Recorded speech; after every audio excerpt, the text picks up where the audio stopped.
3D printed dragon fidget toy.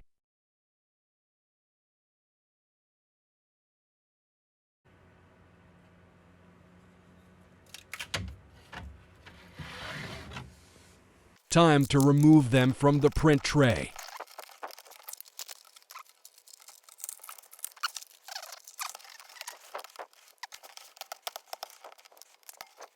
One didn't print properly.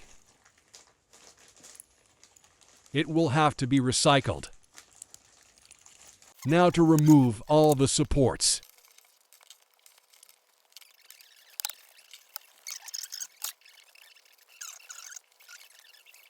Applying small amount of heat to remove the hair-like strands.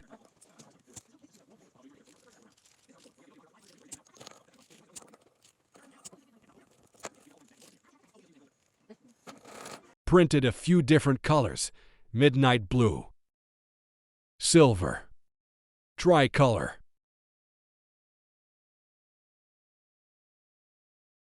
A different design that I think I prefer. Thanks for watching.